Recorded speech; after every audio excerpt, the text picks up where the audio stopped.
again, everybody, and we have a late addition to the Warped Tour Awards. It's been a week, but he wanted to get his opinion in. Our man for the music quarter, Brian Anselm, wants to give his opinions on the awards. Hi, hey, what's up? How are we doing, guys? I just heard the first one and thought I could give a little more opinion and broaden the spectrum of bands that everyone saw because I went to see some heavier bands. Right. And for best guitarist, we'll start off with that. Ryan from Yellowcard is a very great nominee, but I did see them in Penn State and they played a great set. Nothing to take away from that, but I wasn't like. Wait, they were at Penn State? They were. Oh. But I didn't go crazy for them just because I did see them and they played a 2.5 hour set. Damn. So the best guitars of the day, I only saw 3 songs, but after the burial, these guys just destroy. They shred. So give the award to them. Best singer. I'll give my nominees first. Of course, Ryan from Yellowcard. He just a godly, amazing voice. Matty Mullins from Memphis Mayfire. His CD quality is always pretty spot on. His screams are good to go with it. And wait, so he's just as good live? Yeah. Because I missed that on them. He killed it live. You couldn't really tell the difference. Oh, just damn. A little bit of the higher parts he didn't hit, but very good. And then, of course, my man Vigil from The Ghost Inside. I just love him, and he. Speaking on that, I spoke on this in the other one, but that was the band I was really impressed by. I didn't think he would be able to keep his voice as sonically impressive as he did on the albums, but yeah, shocked me. Proved me wrong. I agree. I didn't remember what they sounded like when I saw them a year or so ago with Parkway Drive, but I was dying to see them. But I'm going to have to go with Matty Mullins on this one just because his CD quality to live performance was pretty good, and he was just a great performer. There's just a quick question here. Memphis Mayfire, what did they play more of? Was there an album they stuck heavily to, or was it balanced? Well, they played about 7 songs, and nothing from Sleepwalking, but they played about half the Hollow and half of the new stuff from Challenger. So, very good mix. They mixed it in well. All right, and next we got Best Crowd. Now, it's pretty hard, and you got to be in there to really see it. Right. Nominees. I'm gonna go first with Of Mice and Men, which I was still recovering from Ghost Inside, so I just stood back and watched. But 3 pits and a huge circle pit around the tent with Austin Carlisle. You can't really go wrong. He's just a crowd pleaser. So that was insane. God. Starting off the day, seeing Chelsea Grin, they were just brutal as ever. They always are, and the crowd was just getting ready for the day.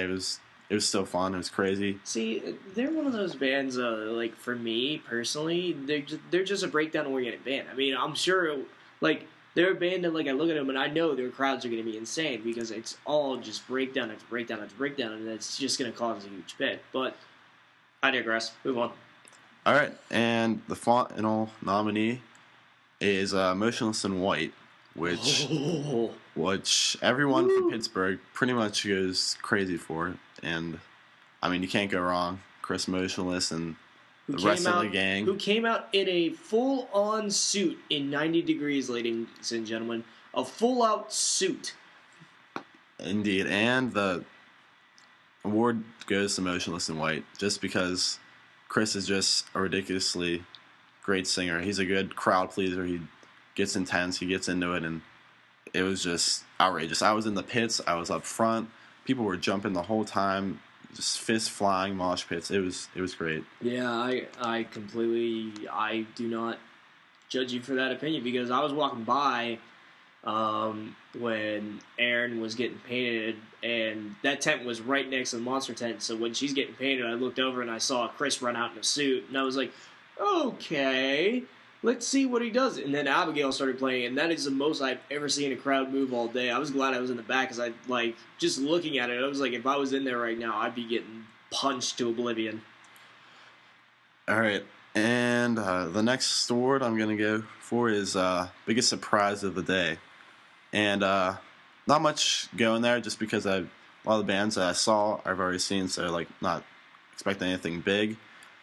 So the nominees, I have Streetlight Manifesto, who I've never seen, not too interested in, but I knew everybody was going crazy for them.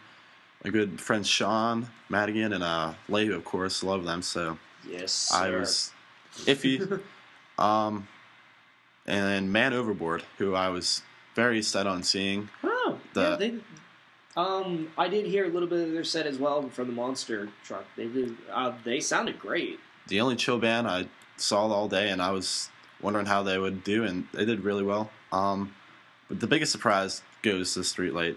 I was sitting in the amphitheater listening, and it was outrageous how much fun everyone looked like they're having. And their songs, the few that I heard and knew, they played great, and I just was blown away.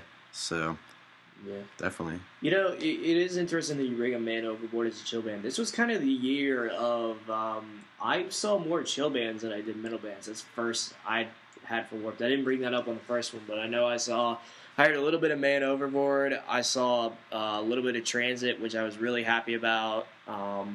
The only reason I didn't bring them up in my awards is because I only saw them for 2 songs, and I didn't feel right justifying bringing them up because I feel like they played a much better set than I stuck around for. But fortunately, I had to go to another band when they were playing, and We the Kings, I Fight Dragons. All those chill bands did exceptionally well this year. Lost for Words. Definitely Lost for Words did great too. A lot of pop punk. Title Fight as well. They're on Monster. I didn't see Title Fight. I was sad I didn't see them, but they're up there too with the chill. All right, and then we go right into Worst Crowd, which I just mentioned them, and I'm sorry, but Man Overboard, no one was really doing anything. It was kind of like, oh really? Some big football dickheads just messing around thinking they know how to mosh, but that was about it. I jumped around and stuff, but I love them, but Worst Crowd, I just can't. Of the bands I saw. Nothing. So. Wow, that's kind of upsetting, actually, hearing that. And going on the worst train here, we're moving in the worst band. I mean, any band I saw, can't say they're the worst. So, I unfortunately had to have my ears get just torn apart for Blood on the Dance Floor. It was horrible. It was horrible timing. I went to the band tent to get some stuff signed by the Ghost Inside, and as I was talking with Vigil, and I got a picture with him.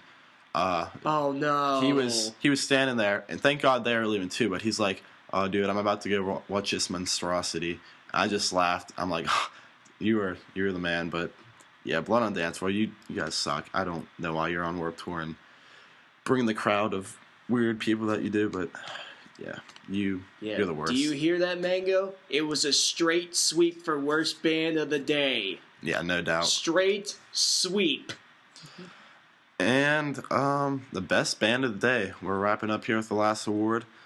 I mean, this is who I was waiting to see the whole 5 or 6 months after they announced Warped Tour. So the best band of the day is The Ghost Inside. Yeah. I jizzed my pants for them. Their new record was outstanding. I love them, and so I couldn't have said anything else. But honorable mention for Chelsea Grin for being the most brutal. So, ooh, that's a surprising pick. You know what's surprising about these awards? There's a couple bands that no one brought up in the course of these whole awards. No one brought up Born of Osiris, which I thought was going to happen. I saw them recently, so I didn't plan on seeing them. I know they would kill their set, but apparently their bassist broke his guitar, so they had to waste a few songs fixing that. Did you hear what Kyle said? No. Where for Bow Down, they wouldn't play the song until everyone bowed down. Oh, really? That's brutal. Yeah. I mean, I caught 2 songs of Born of Osiris, did a very good job. You definitely did see the harder bands of the day. Yeah. I mean, should I go through my list here?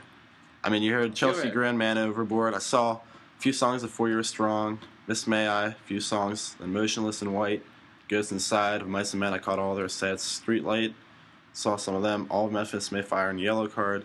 And I caught a little After Burial, Breathe Carolina, and Bless the Fall early in the day. But just an interesting question because we didn't bring these 2 bands up on the other podcast. What are your opinions on Miss May I and Breathe Carolina? Miss May I did catch a little of them last year because they were on a tour, but now they were main stage. I think it sounded really good, and I can't remember the lead singer's right now. His name. Levy Brandon. And yep, he good crowd pleaser. He gets into it. He's doing his songs well, but I couldn't. They improved a lot from like last year, especially like crowd, sound, performance, and their new record is a lot better. So they have some good songs. Totally agree. And then Breathe Carolina, yeah, that was the end of the day. We were just kind of wrestling under like the amphitheater, and they were playing. I forget what song it was, but I mean their screamer is really good live. He hits his screams well. I was saying the Tater Tot, if he ever like did his own band or something, he'd do pretty well. The other singer, he's all right, but they had some really heavy parts, and then we left after halfway through their sets. So. See, what I'm thinking about, it's funny that you mentioned that because we all know Breathe Carolina, the people that are there are like the tweens that heard them on the radio, so I'm sure when they heard like them going towards scream-oriented songs, they were like, what's going on? Yeah, we left during blackout just because I heard that so much that I didn't really hear it again. Well, I hear you working at a Wildwood Highlands, you hear the worst shit all the time. Yep, it's played every day. Yeah. Well, thank you, Brian. You are welcome. Just so everyone knows, Brian is one of the main critics of the Music Corner, so you will be hearing a lot more of his opinions in the near future. All right. I will talk. You guys see soon. All right. Thanks, man. Yep.